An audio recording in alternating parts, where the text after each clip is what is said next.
Guys welcome back. अब तक मैं बात कर चुका है फंक्शन के बारे में। अब बात करेंगे पैरामीटर और आर्ग्यूमेंट के बारे में। पैरामीटर और आर्ग्यूमेंट क्या होते हैं वो भी आपको पता है। पैरामीटर क्या होता है? पैरामीटर जो हम फंक्शन को डिफाइन करते हैं और उस समय हम वेरिएबल डालते हैं उसे हम बोलते हैं पैरामीटर। और अगर हम फंक्शन को कॉल करते हैं और उस समय हम जो वैल्यू पास करते हैं उसे बोलते हैं हम आर्ग्यूमेंट। तो ये पैरामीटर और आर्ग्यूमेंट चार तरह के होते हैं। सबसे पहले होते हैं पोजिशनल आर्ग्यूमेंट, और उसके बाद होता है कीवर्ड आर्ग्यूमेंट, उसके बाद होता है डिफॉल्ट आर्ग्यूमेंट, और उसके बाद हमारा वेरिएबल लेंथ आर्ग्यूमेंट होता है। तो आज की इस वीडियो में हम फर्स्ट, सेकंड और थर्ड इन तीनों टाइप के आर्ग्यूमेंट के बारे में पढ़ेंगे, और उसके बाद हम आगे के लेक्चर्स में और आगे के चैप्टर्स में ये वाले आर्ग्यूमेंट के बारे में पढ़ेंगे। तो सबसे पहले मैं एक फंक्शन बनाता हूँ, डिफाइन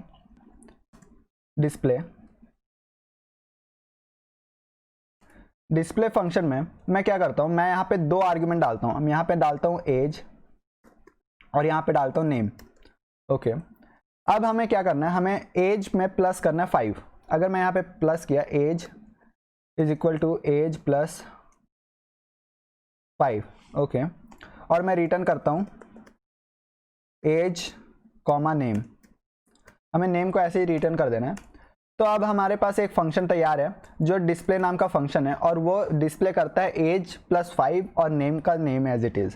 अब मैं इसे कॉल करता हूँ डिस्प्ले नाम के फंक्शन में। अब यहाँ पे मुझे एक ना एक आर्ग्यूमेंट डालना ही पड़ेगा। यहाँ पे हमारा आ चुका है, यहाँ पे हमने दो आर्ग्यूमेंट डालना है, और दो आर्ग्यूमेंट में पहला आर्ग्यूमेंट है एज और सेकेंड आर्ग्यूमेंट है नेम।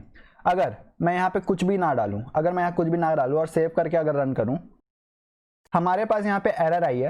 एरर क्या आई है कि हमें यहाँ पे दो आर्ग्यूमेंट डालना ही पड़ेगा। तो चलिए हम यहाँ पे आर्ग्यूमेंट डाल देते हैं 20 कॉमा हर्ष जैन। मैं ये आर्ग्यूमेंट डालता हूँ, प्रिंट करता हूँ, प्रिंट। अब मैं इसे सेव करके अगर रन करूँ तो ये देखिए हमारे पास आउटपुट आ गया 25 और हर्ष जैन, क्योंकि हमने 20 डाला था तो 25 आ गया।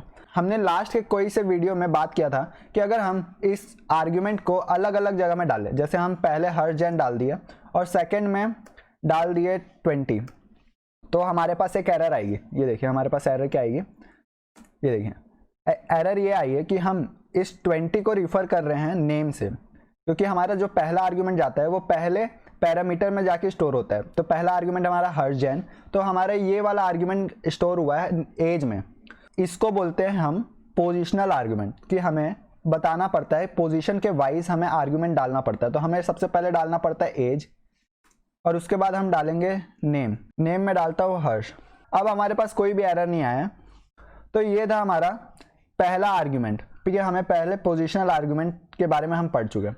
अब पोजिशनल आर्ग्यूमेंट क्या होता है? पोजिशनल आर्ग्यूमेंट ये होता है कि हम पोजीशन के हिसाब से आर्ग्यूमेंट डालें। जैसे हमारे सबसे पहले पोजीशन में है एज, तो हम उसके हिसाब से एज डालें, और उसके बाद हमारे पास एज के बाद है नेम, और उसके बाद हम यहाँ पे एज के बाद नेम डालें। तो ये होता है पोजीशनल आर्ग्यूमेंट। अब हम बात करते हैं कीवर्ड आर्ग्यूमेंट के बारे में।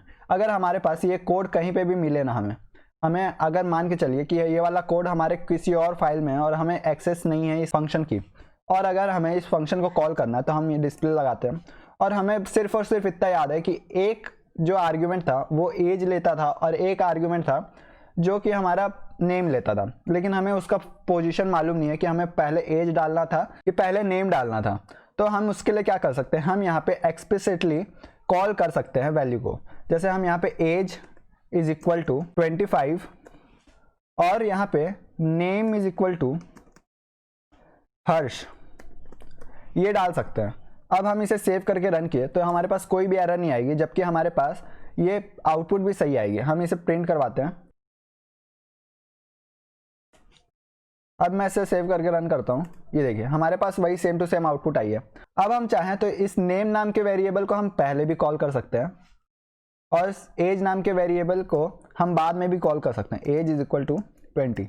अब भी हमारे पास नो प्रॉब्लम, कोई भी प्रॉब्लम नहीं आएगी, हमारे पास अभी भी आउटपुट सेम आएगा। ये वाला कोड होता है कीवर्ड आर्ग्यूमेंट। ये वाला कीवर्ड, इसको हम कीवर्ड बोलते हैं। जैसे हमारे पास यहाँ पे पैरामीटर में है नेम, और यहाँ पे नेम हम पैरामीटर का यहीं पे डाल दिया कि नेम में हमारे जाना चाहिए ये, और हमारे एज में जाना चाहिए 20। इसका फिर पोजीशन मैटर नहीं करता, एज को पहले लिखें या नेम को पहले लिखें, कोई मैटर नहीं करता। तो ये था पोजिशनल आर्ग्यूमेंट। आपको इसके बारे में पता होना चाहिए। ठीक गाइज, मुझे किसी काम से बाहर जाना पड़ा था, तो अब हम बात करते हैं हम कहाँ पे थे, हम बात कर रहे थे डिफॉल्ट आर्ग्यूमेंट के बारे में। डिफॉल्ट आर्ग्यूमेंट क्या होता है? अगर मैं एक फंक्शन डिफाइन करूँ, डिफाइन डिस्प्ले हम डिस्प्ले नाम के फंक्शन डिफाइन कर रहे थे। हम इसमें 3 पैरामीटर डालते हैं। सबसे पहला पैरामीटर रहेगा एज, सेकंड पैरामीटर रहेगा फर्स्ट नेम और थर्ड पैरामीटर रहेगा लास्ट नेम। अगर हम ये 3 पैरामीटर डालें और अगर हम यहाँ पे प्रिंट कराएं, प्रिंट एफ स्ट्रिंग में डालते हैं your age is age, print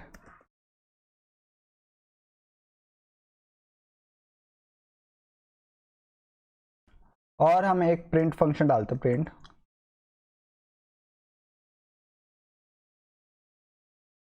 तो हमारे पास एक फंक्शन बना लिया हमने और हम इस फंक्शन में डाले हैं फर्स्ट नेम, लास्ट नेम और एज। तो अब हम इसे कॉल करते हैं डिस्प्ले नाम के फंक्शन को। तो अब हम इसको कॉल करते टाइम हमें यहाँ पे डालना पड़ेगा सबसे पहले एज, फिर फर्स्ट नेम या लास्ट नेम। अगर हम चाहें तो हम कीवर्ड आर्गुमेंट में भी डाल सकते हैं, जैसे age is equal to 18, F name is equal to Harsh और L name is equal to Jain. हम ऐसे भी डाल सकते हैं। पर अगर हम चाहें कि अगर हमारा लास्ट नेम हमेशा डिफ़ॉल्ट रहे, अगर लास्ट में हम नहीं डालें तो हमारा डिफ़ॉल्ट में आए जैन, तो हम यहाँ पे पैरामीटर में डाल सकते हैं, डिफ़ॉल्ट पैरामीटर डाल सकते हैं। तो अब हम यहाँ पे हमारे पास कंपलसरी अब नहीं रहेगा लास्ट नेम को डालना। अगर हम चाहें तो हम age is equal to 18, first name is equal to Harsh, पर मैं लास्ट नेम नहीं डाल रहा हूँ यहाँ पे। तो अब मैं सेव करके इसे अगर रन किया, पाइथन यूनिट 4, ये देखिए your age is 18, your first name is Harsh, your last name is age. तो यहाँ पे लास्ट नेम हमारा डिफ़ॉल्ट हो गया, डिफ़ॉल्ट पैरामीटर में आ गया। अगर हम यहाँ पे कुछ भी नहीं डाले तो हमारा जैन प्रिंट हो जाएगा। लेकिन अगर हम यहाँ पे लास्ट पैरामीटर डालें, हम यहाँ डालें लास्ट नेम, अगर इज इक्वल टू डालें JA, हम सिर्फ JA डालें और हम सेव करके अगर रन किए तो हमारे पास ये जैन ओवरराइट हो जाएगा और उसके जगह लिखा जाएगा JA। अगर हम यहाँ पे जो डालें वो लिखा जाएगा और यहाँ वाला चीज़ ओवरराइट हो जाएगा। तो मैं यही बताना चाहता था। और मैं आपको एक चीज़ और समझाना चाहता हूँ कि हमारे पास डिफ़ॉल्ट पैरामीटर में एक रूल होता है। रूल क्या होता है कि हम कोई भी डिफ़ॉल्ट पैरामीटर ऐसा नहीं डाल सकते कि हमारा जो बीच में वाला वैल्यू है उससे हम डिफ़ॉल्ट पैरामीटर डाल दिए। जैसे हम यहाँ डाल दिए हर्ष और हम यहाँ पे डिफ़ॉल्ट पैरामीटर ना डाल के यहाँ पे हम नॉर्मल पैरामीटर डालें, तो हम ये ऐसा नहीं कर सकते। अगर हम ये ऐसा किए और हम यहाँ लास्ट नेम के जगह जैन डाले और हर्ष को कुछ नहीं किए तो हमारे पास एक एरर आएगी। ये देखिए हमारे पास एक एरर आई है, ये बोल रहा है non default argument follows default argument. इसका मतलब क्या हुआ, हमारा कोई भी ऐसा आर्गुमेंट नहीं हो सकता डिफ़ॉल्ट जो कि बीच में हो और लास्ट वाला चीज़ डिफ़ॉल्ट ना हो। अगर हमें डिफ़ॉल्ट जो भी चीज़ करना है उसे हमें लास्ट में लिखना पड़ेगा। जैसे हम अगर फर्स्ट नेम को डिफ़ॉल्ट चाहते हैं, F name is equal to Harsh, अब हमारे पास कोई भी एरर नहीं आएगी। ये पोजीशन मैटर करता है कि पोजीशन हमारा जो लास्ट का वैल्यू है वो ही सिर्फ डिफ़ॉल्ट हो सकता है। अब हम चाहें तो हमारे लास्ट और लास्ट सेकंड दोनों पैरामीटर को हम डिफ़ॉल्ट कर सकते हैं। हम यहाँ पे जैन लिख सकते हैं और अब मैं अगर यहाँ पे सिर्फ और सिर्फ एज डालूँ तो भी मेरे पास आउटपुट सेम टू सेम आएगा। ये देखिए हमारे पास अभी भी आउटपुट सेम टू सेम आया, your age is 18, your first name is Harsh and your last name is Jain. तो ये था हमारा डिफ़ॉल्ट पैरामीटर। अगर मैं चाहूँ कि एज हो लास्ट में लेकिन ये एज हो नॉर्मल पैरामीटर, तो भी हमारे पास ये एरर आने वाली है। ये एरर क्यों आएगी, क्योंकि ये एज सबसे लास्ट में और ये एज का जो पैरामीटर टाइप है ये नॉर्मल पैरामीटर। तो नॉर्मल पैरामीटर सबसे लेफ्ट में आता है और जो डिफ़ॉल्ट पैरामीटर होते हैं वो हमेशा राइट में आते हैं। तो आई होप आपको इतना सब कुछ क्लियर हुआ होगा। अब हम बात करते हैं वेरिएबल लेंथ के बारे में। ये वेरिएबल लेंथ का सिर्फ और सिर्फ मैं कॉन्सेप्ट आपको बताऊंगा, इसको इम्प्लीमेंट कैसे करते हैं आगे के 1-2 लेसन्स के बाद हम इसको कवर करेंगे। ये वाला आर्ग्यूमेंट करता क्या हमें, मैं इसे कमेंट करता हूँ। अगर मैं एक फंक्शन बनाया डिफाइन सम नाम का एक फंक्शन बनाया और उसमें मैं ए और बी पास किया, मैं 2 पैरामीटर पास किया और मैं रिटर्न करवाता हूँ ए प्लस बी। अगर मैं ये रिटर्न करवाना चाहा और अब मैं इस सम नाम के फंक्शन को कॉल करता हूँ, सम प्रिंट सम 2,5, तो हमें यहाँ पे आउटपुट एकदम परफेक्ट मिलेगा। यहाँ पे आउटपुट आया 7, लेकिन अगर हमारा यूज़र यहाँ पे चाहे कि हम यहाँ पे कितना भी कुछ भी डालें, जैसे हम यहाँ पे 4, 5, 6, अगर अब हम इसे सेव करके रन किए तो हमारे पास एरर आएगी, क्योंकि यहाँ पे जितने भी आर्ग्यूमेंट है वो ज़्यादा है ये पैरामीटर से। अगर हमें इस टाइप का प्रोग्राम बनाना है कि हम यहाँ पे जितने भी नंबर का चाहें उतने नंबर का हम सम कर सकें, तो अभी तक हम इस टाइप के फंक्शन कुछ भी नहीं बनाए हैं। और ये वाले फंक्शन वेरिएबल लेंथ आर्ग्यूमेंट से बनते हैं, और ये वाला आर्ग्यूमेंट हम नेक्स्ट टू नेक्स्ट यूनिट में पढ़ेंगे। तो आई होप आपको इतना बात क्लियर हुई होगी। Thank you for watching this video and please like my video and subscribe to my channel for more quality content.